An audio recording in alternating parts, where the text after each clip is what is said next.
Hello and welcome to today's episode of Health University, where we talk all things reproductive health with a focus on fertility. And while we oftentimes talk about female reproductive health, the health of ovaries and uterus and all of that, today we're going to cover male reproductive health. And I'm delighted to have with us an expert on the subject matter, Dr. Beck Hoen. Dr. Beck is a doctor of acupuncture and Chinese medicine, like myself, and she is also a fellow of the Acupuncture and TCM Board of Reproductive Medicine, which, if you don't know of it, it'll be in the show notes. ABORM.org is where you can search to find someone in your area if you need a true fertility expert in the field of Chinese medicine. So, Dr. Beck, I want to give you the opportunity to introduce yourself so that I don't miss any salient points that you want to make sure you convey before we get into the topic. Yeah, so hi everyone. I'm super excited to share with your community, first of all. Thank My you. name's Dr. Hoen, and I have a fertility and women's health reproductive acupuncture clinic on the east side of Los Angeles in Toluca Lake. And I also have the opportunity and honor to work as a medical advisor on a company called UVA, Hmm. which is a urine metabolite testing kit. Yeah. And I also get to teach on the doctoral level at Yosan University as well. Yeah. And lately, I've been working in conjunction with Lauren Brown at Healthy Seminars, which I'm really excited about as well. So, yeah, that's pretty much me in a nutshell. I don't have as much clinical experience as you, but I've been in practice for about 12 years now. That's So I'm kind plenty. of That's relative a newbie in our field. I say like 10 years just feels like you're just getting started. Well, in a So way, it's true, but then also, 10 years of a deep dive in the area of fertility really forces us to roll up our sleeves and learn what our listening and viewing audience may not be getting in their conventional medical appointments, oftentimes because there's just a lack of time and there is a lack of body of knowledge. So today we're going to dive into male fertility matters, a holistic perspective. And I wanted to ask you, you have this concept called the sperm success strategy. Can you tell us what that is? yeah, so I have two mini courses that we created for our inpatient base, and then they were so successful that we created an online offering around them. And they're called the Make a Baby Bundle. So there's one on optimizing egg health and egg quality. And then there's another one on the sperm side of the equation as well. Mhm. The sperm success strategy is really about not only the nuts and bolts of how to improve sperm health overall, it's also this transformational piece around um, how you interact with your partner as you're starting your fertility journey, right? So Mhm. there's a Yeah. lot of motivational interviewing in it, and how to kind of really shift that paradigm over so that the responsibility for trying to conceive is not just solely on the female side of the Of equation. course, So we yes. try to really make it in a way that's encouraging and inspirational for the person rather than telling the person where they should be in their fertility journey.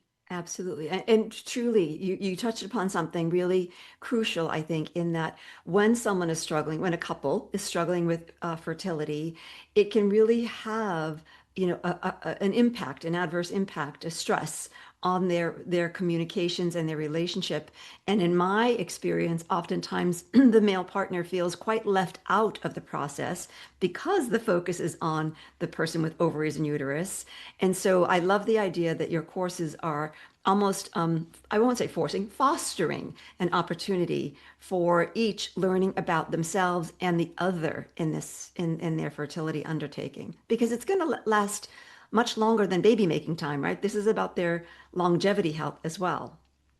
For sure. Yeah, yeah. And I mean, this is probably what you do in your practice too, but like the shift is also in like this is transformational work, right? Like I feel like trying to make a baby is really akin to marathon training. It's Hmm. something that stays with you all the time, but there's so much about that journey that really changes the way that you look at your food selection, your exercise, your training, and all of those things.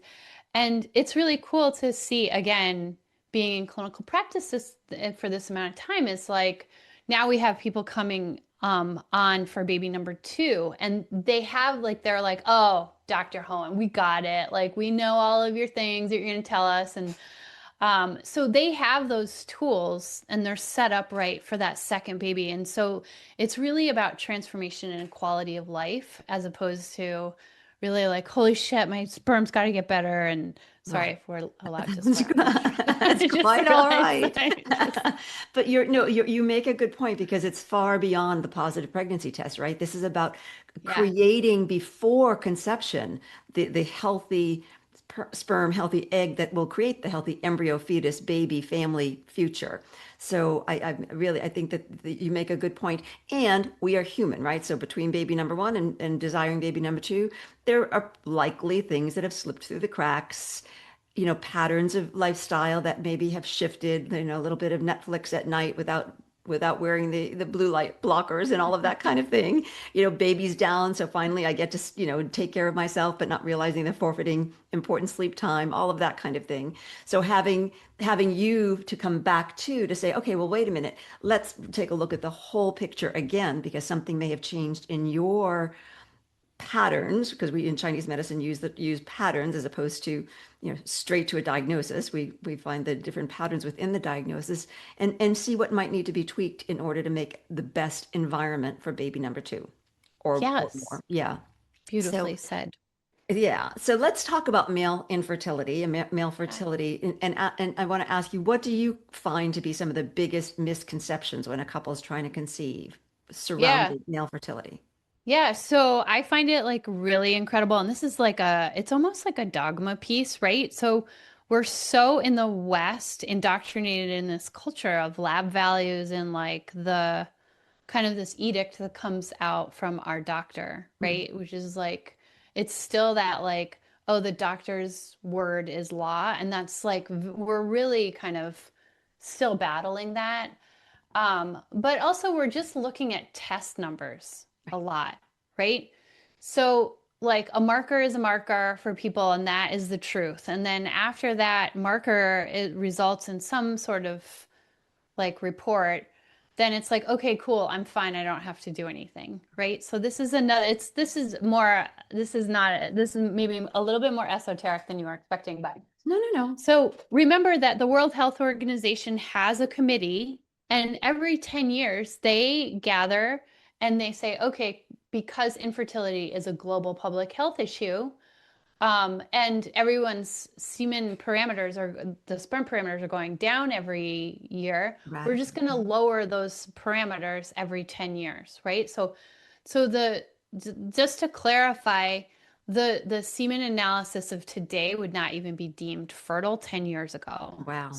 Wow. So that, I mean, that's a huge deal. Mhm. And so we're really kind of just like misleading the patients. Yeah. I think it's incredibly misleading because they're like, okay, cool, the doctor's word is law. The doctor's word is this report.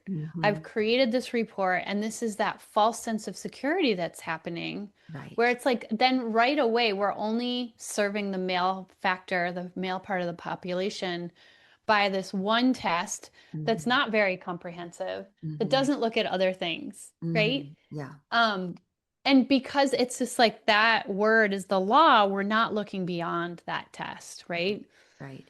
And that test oftentimes has parameters that are so vast that if Yeah, you can say I'm in, I'm within the parameters, so therefore I'm okay, but you're not because you're on the very low side of the parameter, and same is true for other lab values as well. So I agree. We need to look at someone's health history, someone's current health status, and then use labs kind of, as you say, as a data point to say, okay, your story and these labs are either matching up or not, and we're going to do something about it. for sure. And Yeah. like, don't you, I mean, I'm sure you do this with your patients, but like somebody comes in, like I try really hard to get the male partner involved sooner rather than later. Mhm. Like I'm probably successful if I'm perfectly frank about it about 20% of the time. Yeah, you're better than I. But but Like this is why I made Sperm Success Strategy, right? I was like, okay, great. We're not getting the person in for actual acupuncture care. Mhm. Here's a protocol from Full Script. Here's this mini course. At least they're doing that and we're getting really pretty good results with it. Right. But another thing I wanted to talk to you about is like, it's really interesting. We know from recent research that a large percentage of miscarriages and issues with the placenta themselves are due to male factor, Right. right? Right. Would you expand upon? Yes, yes, we do. And but let's Yeah. expand upon it because the listening audience may not be aware of this. So let's talk a little bit more about that. Right. So, okay, so I'll go with the basics here is like when the sperm head and the embryo and the oocyte come together, there's this unpacking of the spindle fibers that happens, right? And Mhm. that takes in a like massive amount of energy. Right. So that's why we really try to amplify and fortify the mitochondria when we're working in fertility, right? Mhm. So I always think about the sperm head and the egg cell as kind of like clown cars. And so when they open the doors, these spindle fibers that are really beautifully stacked inside kind of unpack and then they come together. And that takes a massive amount of energy. So, a lot of times, what happens is when this union starts to happen, there's some malforming of Mhm. this union that can happen and lead to some of these pathologies. Um, did that describe that It enough? did. It did. Okay. But if I may, I'm going to ask, Yeah, please. so then therefore, how do we avert or avoid that situation of spindle fibers not aligning properly such that we then end up with a miscarriage or some Yeah. placenta issues? Yeah, so one thing that we do in our trade is we work on mitochondrial function as much as possible, either with supplementation or specific acupuncture. Really focus on getting better blood flow Yes. to Hmm. the reproductive tract is so important. Hmm. So a lot of times what we do in our clinic is we use like an e-stim machine. So we Hmm. have those patients kind of sign one out through the community library Hmm. and work on that as part of their care. Hmm. And we give them two sets of pads so that they can have the male and the female partner work with the same machine. Hmm. Um, and that can really be helpful if you can't get the patient in for actual acupuncture treatments. Right. So that can be a really great opportunity. And then obviously, like preserve that sperm head integrity as much as possible, right? So Bye. really fortifying that that cell wall Mhm. around that cell with things like omega-3s, 6s can be very helpful. And then work on really creating a robust antioxidant activity can Hmm. also be really helpful. We can do that with things like, and then also really great precursors, right? So things like zinc, vitamin C can be really helpful. Hmm. And then on the antioxidant side, using things like goji berries can be really helpful. Right. And then anything with like a rich red polyphenol to it can Hmm. be.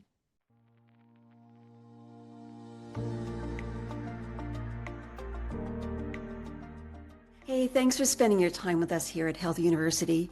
I hope you're getting as much out of this episode as we are. And I wanted to call to your attention that there seems to be a theme that we need to detox. It is part of a foundation of resuming health, including your fertile health.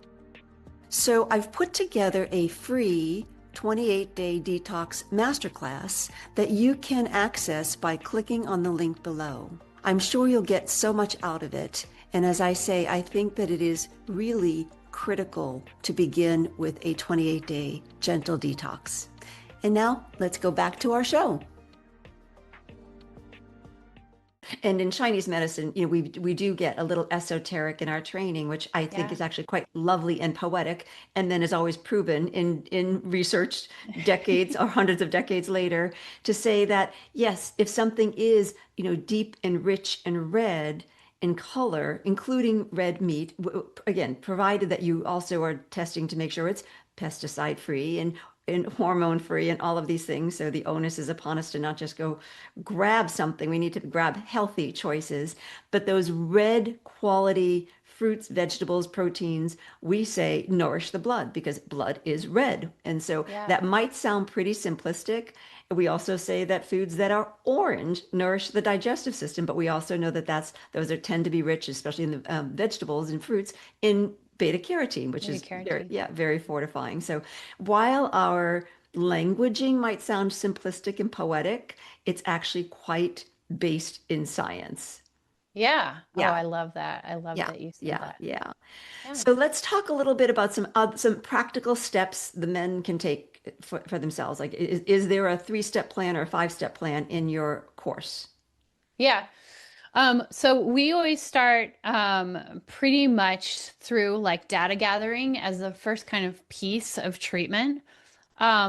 And then we evaluate that data as part of the second piece, and then we execute on that plan, right? So that's kind of our kind of kind of three-part proprietary process. Hmm. And so really kind of setting the person up for success at the beginning with things that they can figure out how to make small choices that can really be impactful in Hmm. around like 8 weeks or 9 weeks. Yeah. So in that first couple of weeks, what we're working on is like a lot of meal tracking Hmm. and really evaluating lifestyle habits and Hmm. those interventions. Um, it may be kind of like one thing that I find with sperm health is that I overlook all the time and I added to my Jane intake is like is the person on certain medications, Yes. right? Hmm.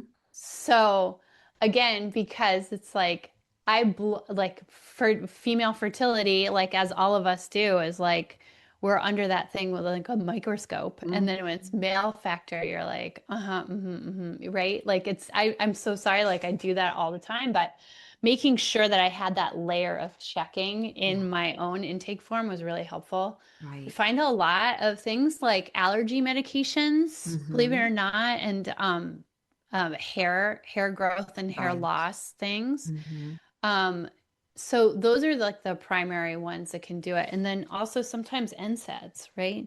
So Hmm. there's certain medications that can really kind of wreak havoc on sperm production Hmm. overall. So we want to really make sure that we're watching those. Yeah. So yeah, so starting there would be a good starting point. Right. So for the people who are listening and who might be sharing this with their male counterpart, the sperm offering person, does somebody need to come in and see you first, or is this course just something that they can just download and follow? Do they actually need to do an intake, or is it really a DIY?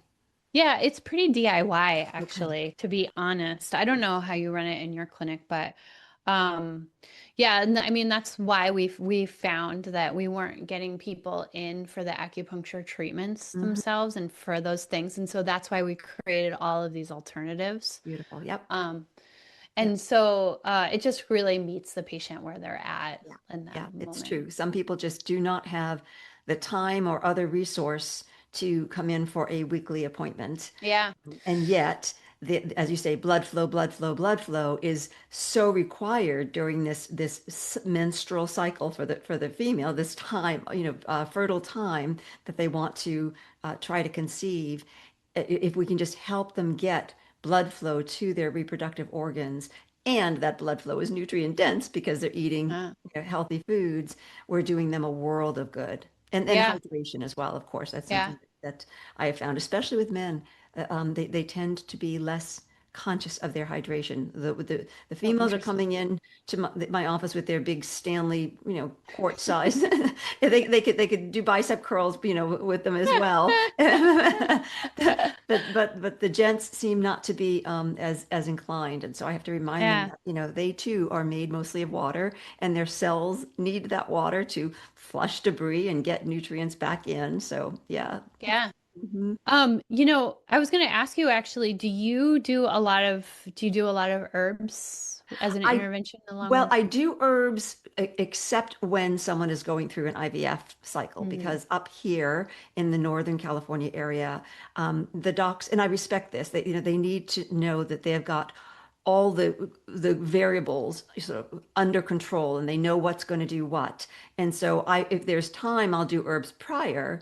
But if there's not time, I rely on supplements because it's something that they are much more comfortable with. They can see the data that supports what it is the supplements are doing. But personally, I love Chinese herbs, and if I have the good fortune of meeting someone who's trying to conceive naturally or has time, then I will always try to use Chinese herbs. And we have a wonderful formulary up here where I can, sort of write a custom formula, a beautiful tincture that is 12 times the concentrate of a powder or tablet, and it can get drop shipped to the person's home.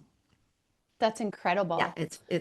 I really am so fortunate. And when we're off camera, I'll introduce I you want to to that talk about, person yeah, as well, for sure. because I'm actually they looking for only a they new only place. supply two practitioners, so I don't want to name names Yeah, now sure. and then have them inundated with the public saying, Yeah, please, please, please. yeah.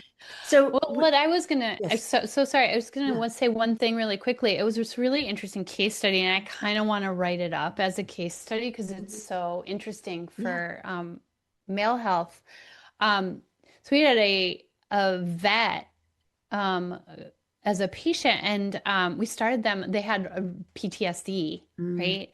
And A then veteran, a Vietnam, not, I mean, an art, a a military veteran. veteran. Yeah. Did I I thought you were say? saying, I thought you were saying veterinarian. Oh, a veterinarian. Yes, yes, yes. It's a veterinarian. Yeah. He had PTSD from cats. No, I'm just kidding. But so like massive PTSD from like being in combat. And it was really interesting. Like one of the things he came in actually was an incredible patient, like incredible human being, but was like, I really can't have sex with my wife, right? And it was just like, um, I've never seen such a powerful, like, with the exception of all the rhinitis kind of formulas, Mhm. I've never seen such a fast turnaround on something Wow. where we did one acupuncture treatment and then we did something super simple. We just did like I just did Yogui one, Mm-hmm. right? So it's Mm-hmm. like Mm-hmm. super basic Mm-hmm. formula Well, so these basic formulas are classics for a reason. They're for a elegant reason. in their simplicity. Mm-hmm. Yeah. Mm-hmm. And and it was like that week, I'm not even kidding. They started having sex like 3 or 4 times a week after Wow. that one formula. And he was like giddy up. Like, I have not done Oh, anything differently. that's I've just done this, doc, and like I like can't keep my hands off my wife. And I was just like, wow, there is so something to that one formula that's like so interesting. absolutely. And what I'll add, because I think it would be of interest to the listening and viewing audience, in Chinese herbology, we prescribe herbs for their physiological impact, but we also understand that they have a mental health impact as well, an Yeah. emotional impact. So, and that's going to be my segue to the next question. And I think also from this lovely story you just told is Yeah. let's talk about the emotions of fertility Oh. from the male factor side. What have you found to be sort of either consistent among your male patients or your female patients who are reporting on their male partner's emotional state?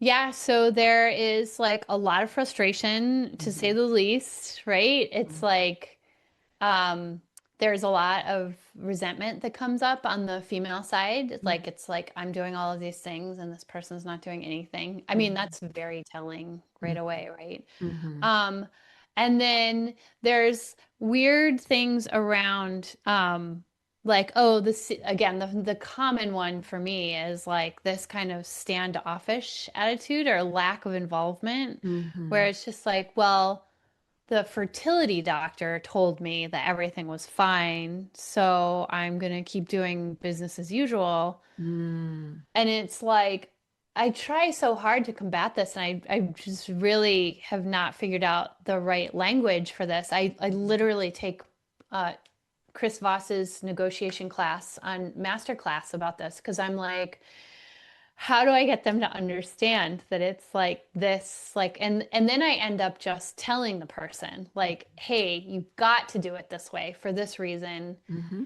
Um, and that doesn't land either, right? So Yeah. there's a lot of things to combat, and I'm wondering if they're in analysis paralysis a little bit, or like there's this like fertility is so emotionally charged and so nuanced that this is not an arena that somebody of male persuasion would really want to sit deep with and like Yeah. analyze and do those things. Like it takes a really multidimensional, really deep person. Like it's just like not how their brains are wired, right? Right. So it's just really Right. hard Yeah. to And I think there's, even though we have these, tragic statistics of 1 in 5 struggling with fertility, half of which are male factors. So it should not be a surprise to anyone that they may be one of those people.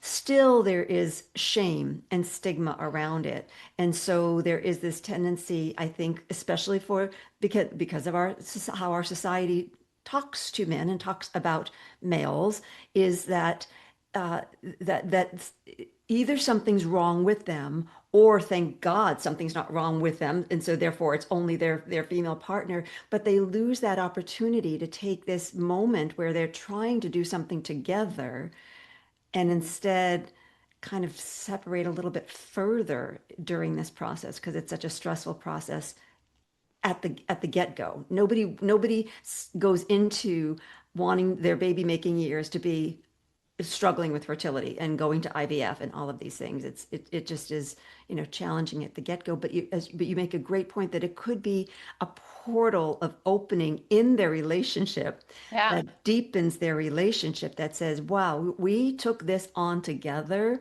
and I want to do everything that I can to help you make this a success, help us make this a success. And you, with ovaries and uterus, yes, you need to do all of the injections, but how can I help? What can I do? Maybe I cook you dinner. Well, because you're mixing, the injection medication. So you make a really, really good point that we need to find languaging and awareness, like raise the awareness for the people who are contributing sperm, that there is more they can do than give their sample, and there's more they can do to improve what will become their sample. Yeah, for sure. And there's like this whole other intimacy piece, right? So it's I call it doing it literally. Like I just am, it's amazing to me. Like it's easy for us as clinicians to go through, our patient base and advise like, oh, okay, before ovulation, we want you to have sex like at this cadence in the follicular phase. And first of all, none of that language sounds sexy It at sure all. doesn't. And Mhm. and second of all, if you got told that as a patient, like, and you trudged home and then you went to your 9 to 5 and you maybe did some work at home and then you were supposed to have sex because It's an time. acupuncturist told Mhm. you, like, oh my God, like, so I try to make it really fun. Like we have this thing called Sex in a Ball where we create almost like little angel card. They're like those angel cards, Yes. and they're that they fill in, and so it's all about like the position that you had when you first had sex, or where you were like when you had sex somewhere crazy with your spouse or whatever. Mhm. Mhm. And they fold those up and put those in a ball, and that's the homework that How day, fun. right? How fun. Really, I love that. It lightens the mood, but deepens the connection because they're remembering themselves Y- as a sexy couple. Exactly. Beautiful. As a sexy couple. Yeah. Beautiful. And Beautiful. there's like something to be said really for like we have like a whole folder in our clinic of like fun places to go around LA, right? Like sexy places to go. And it's so great to be like, all right, we're gonna plan and prepare this cycle. This is where you guys are going. Here's the link. And like it almost becomes like a sex scavenger hunt, Oh, how right? So fun. it's like Oh my they can goodness. like drive around the city and like get a night in a hotel or do something crazy. Like, I don't know. It could Love even it. be as nutty as going to an escape room or something, Yeah. but I love it. Yeah. That sounds wonderful. And it really does Yeah. take it out of the clinical and makes it more relational. So I think that that is really so cool. Well, Yeah. I want to So be fun. mindful of your time and the viewers' time. Oh yeah, I try to make totally. sure that I don't have people going, when is Susan gonna shut up? So are there any points for people listening, whether they are male or have a male who may or may not have male factor as part of their fertility challenge? Is there anything that you want to make sure they take away from this conversation? Yeah, for sure. I would say if anybody says the word fine when they're talking about their sperm, their semen analysis, you don't want a fine baby. You want a super baby, right? Like make sure that you're being proactive and you're communicating with your partner. You guys are in this together. Yeah, beautiful. That's lovely. I love that. I Well, love Dr. that too. Hain, I'm sorry. I keep mispronouncing your name because Oh, I that's have this okay. tendency for Irish inflection, apparently. Let's just say Dr. Beck. It was Oh no, Dr. Hoen is fine. Oh, Yeah. okay. Okay. So it was wonderful to have you on today. I would love to have you back for another conversation. I'm delighted that we Love got it. to, really highlight the male factor because I think it's oftentimes overlooked. So thanks so much for joining us. Thank you, Thank audience, you. for listening and viewing. Share it with someone you know because again, 1 in 5 is struggling. So if you know 5 people, you know someone. And if it's not that someone, they know someone. So please pass this along. Feel free to reach out to use the show notes to reach out, get the website, get the social links to learn more. And then every time that I end a podcast at Health University, where we want to educate and empower you, we say class dismissed. Hey, thanks for joining us today here at Health University. If you want more episodes like this at Health University, you can find them wherever you get your podcasts. And make sure you subscribe to our YouTube channel so that you never miss an episode. If you have any thoughts or questions, please drop a comment down below. We'd love to hear from you. Thanks for watching, and we'll catch you at our next episode of Health University. But for now, class dismissed.